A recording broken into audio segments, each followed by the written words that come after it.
So, in a society that romanticizes traveling constantly, are there any downsides to traveling, especially solo traveling?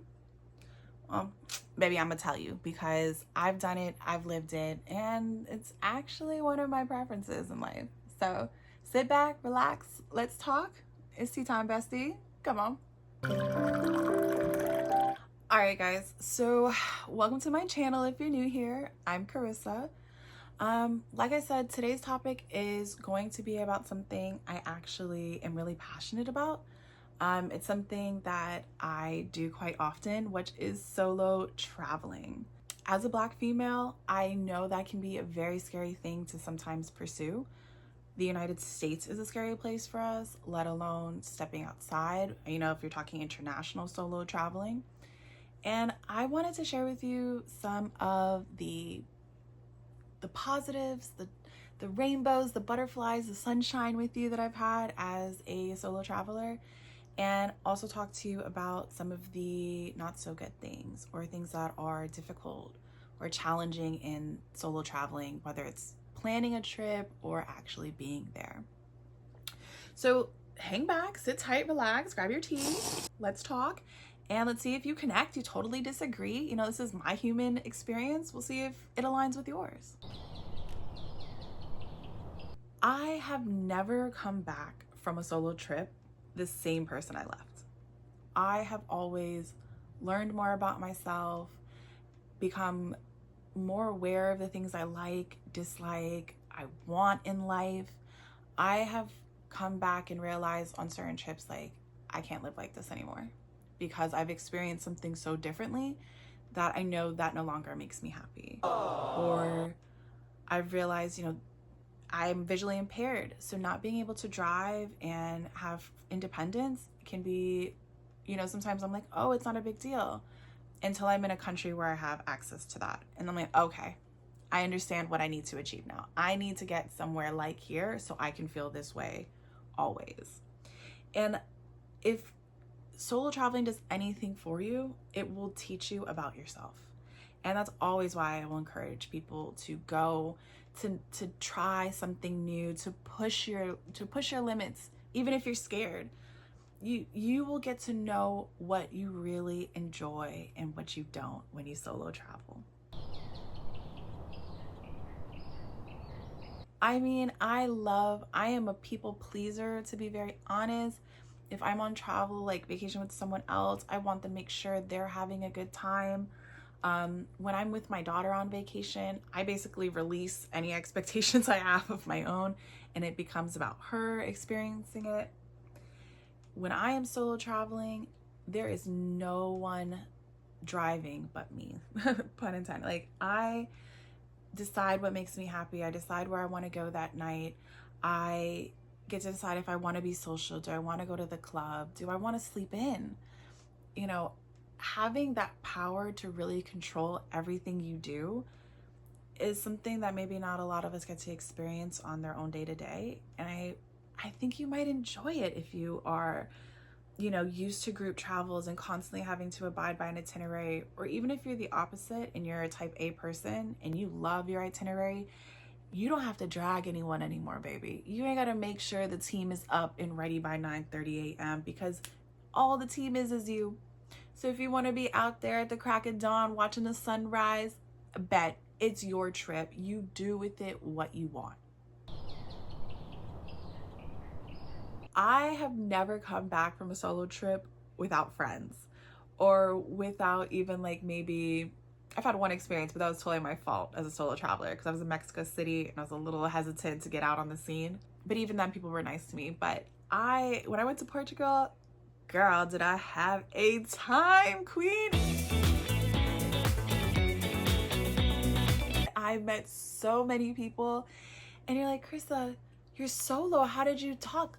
I would recommend, if you're a solo traveler and you're nervous, is whatever makes you feel magnetic or good inside, do, and then go out.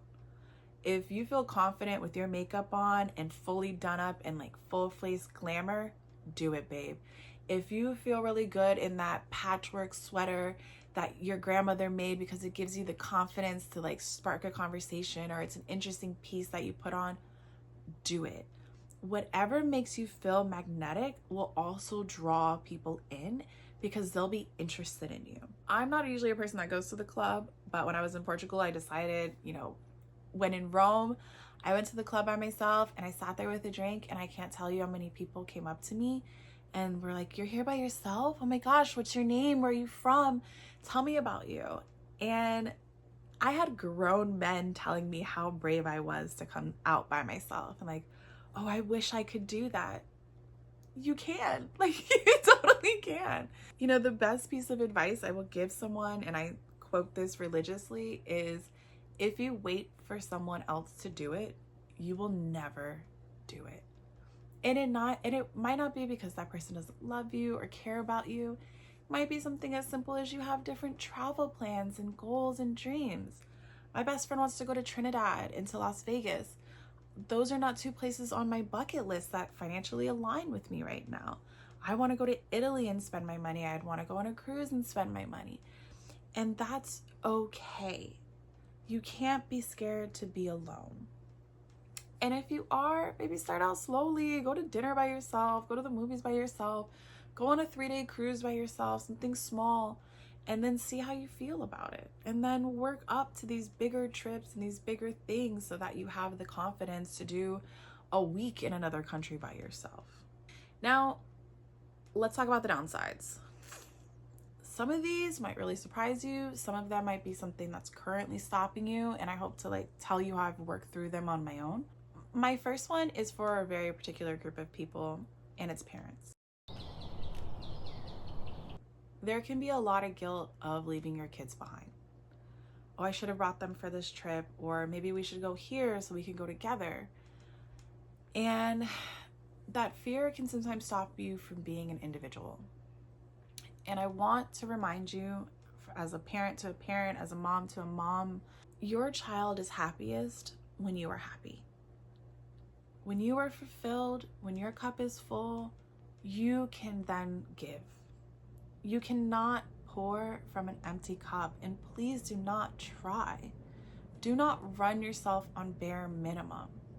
If you have a family, which I am so grateful that I have a family who's open to taking care of my daughter, who's very close with my daughter, use them, baby. We are not a species of individuals. We are meant to be a community. Use your community. Your mother may complain about it. Oh, she took care of them for the week, but you know what? She's going to. Use it. And then come back and be a better parent because of it. Find time to pour into yourself. So even when I miss my daughter and I'm like, oh my gosh, sometimes I walk around somewhere and I'll see a kid and I'm like, I left mine. I remind myself that this time I take for me is how I come back to be better for her. And then when you don't have anybody to split the cost with, it becomes even more expensive. Babe, I get it. I book my own Airbnbs like a big girl, okay? Ain't no sugar daddy around here, okay? I do this on my own. And the best thing, I could say is you're gonna spend your money somewhere. Some people like to spend it on clothes, new things. They like to go out to eat every weekend or order on Uber Eats. Take a look at where your money is going, and you might be pretty surprised where it's actually going. And you might realize that the $800 you spent on Uber Eats could have easily been a ticket to Rome. It could have easily been the Airbnb for the week that you wanted. And I know this isn't everyone. I know some people are very stringent with their budgets and they're still not able to do it, and I understand that. And my other response would be, if this is important to you, do what you must to get what you need. Start working that extra 2 to 3 hours tutoring or babysitting or doing DoorDash or something of that nature. If you feel called to go somewhere, do not let money be what stops you. There's an old phrase, at least in my hood, don't ever let a crackhead out hustle you. And usually I hate to use that phrase because I think drug addiction is its own thing, but Babe, your life should be your addiction. Your happiness should be your addiction. And if you need to feed it with traveling, then I need to get on this grind with you. We need to start this YouTube channel together to bring in these dollars. Whatever we need to do, you got to do so you can feel fulfilled, so you can pour into your cup. Also, I would say for anyone who's really worried about expenses, there's levels to this. Don't let the internet fool you. We are all getting on the same plane, whether you're on first class or in economy, to where you're going. If you have to fly Spirit to get where you need to, then girl, you gonna get there. Don't let the internet fool you, because at the end of the day, it doesn't matter if you stayed in a hostel or your own Airbnb. The fact that you got there and you experienced it is much more important than how. I promise you that. I promise you that, babe. You're like, what do you mean FOMO? Like you're going somewhere. I get FOMO picking, in the sense that if I pick a place, I'm like, oh, should I have picked somewhere else? When I booked this trip to Portugal and I was like a week before I was going, I was like, oh my God, I should have planned Italy. I should have done Italy instead. Why did I not do Italy? What am I gonna do in Portugal? I don't even know what I'm gonna do in Portugal. And I started second guessing myself. And I'm like, should I have gone there? Should I have done this? Where? Just press the button and go. Your life is the longest thing you will do. The longest thing you will do in life is live. So go ahead and do it. If you're in Portugal this year and you have to wait till next year to go to Italy, so what? At least you went to Portugal. How many people can say that? I mean, wherever it is you went, how many people can genuinely say they've gone somewhere else? And I'm not saying this to like brag or flex on someone. I'm just saying, babe, it doesn't matter if it wasn't exactly what you thought it would be, or the trip didn't go exactly the way you thought, or maybe you ended up should have gone somewhere else. You still went. You still learned something. You still had an amazing experience just doing that. So don't let indecision or FOMO stop you. Just go. Just try. And enjoy the experience while you do it. All right, royalty. So that's my spiel, babe. That's my story, my pros, my cons, traveling, the benefits, the negatives. I want to hear from you though. Did you really agree with anything? Did you really disagree with anything? You're like, no way, I've never felt that before. Or do you have your own things that are popping up? Share it with the community. We want to know, like, you're not the only person in the classroom that feels that way. Trust. And also, if you made it this far, tell me where you want to go. I don't care if it's down 2 city blocks, babe. Tell me. I will tell you. I think I want to go to Italy. I'll tell you I'll give you my Portugal rundown, and then I'll tell you my next video why I decided Italy's next. All right, guys. Don't forget, you are loved, you are cared for, and you are thought of. Have a good day, royalty.